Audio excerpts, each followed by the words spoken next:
le prince Harry n'est pas le seul à régler ses comptes. Roselyne Bachelot a décidé de cibler ses adversaires dans un livre publié en ce début janvier 2023, et l'ancienne ministre de la Culture ne mâche pas ses mots. Dans son ouvrage intitulé 682 jours, la sociétaire des grosses têtes sur RTL répond à ses détracteurs, dont à certains artistes qui ont critiqué son action au sein du ministère entre 2020 et 2022.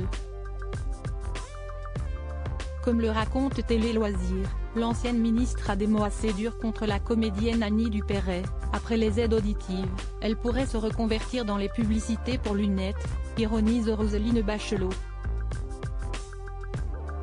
La comédienne d'une famille formidable avait accusé la ministre de la Culture de ne pas être restée jusqu'au bout de la cérémonie des Césars 2021.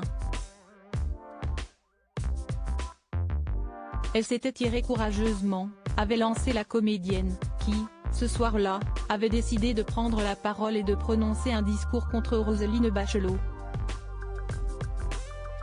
Selon cette dernière, Annie Dupéret ne dirait pas la vérité, elle réfute totalement avoir été absente pendant la soirée, et si estime pour cette raison qu'elle se moque de la myopie supposée d'Annie Dupéret, faisant, en plus, référence au spot publicitaire que l'actrice a pu tourner pour des prothèses auditives il y a quelques années.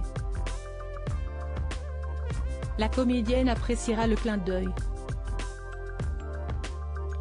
Roselyne Bachelot, les membres de sa galaxie en quelques images. Le souvenir de Roselyne Bachelot. Mais, dans 682 jours, Roselyne Bachelot raconte également sa première rencontre avec le président de la République Emmanuel Macron. Un homme qu'elle décrit comme peu raccord avec l'idée que les Français se font de la fonction de président. Un passage qu'elle expliquait le 5 janvier sur RTL. Je suis une vieille bête de la politique, se souvient l'ancienne ministre des 3 présidents différents, invitée de RTL. J'attendais d'un président qu'il me dise voilà ma feuille de route, un chef qui donne des ordres et je me mets en route pour faire sa politique.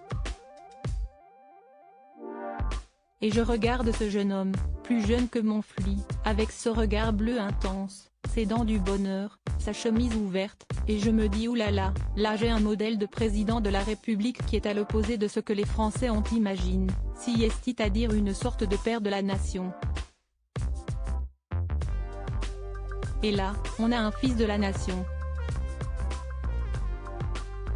Un changement que la ministre de la Culture a plutôt apprécié, ayant toujours eu des atomes crochus avec Emmanuel Macron. Crédit photo, Cédric Perrin.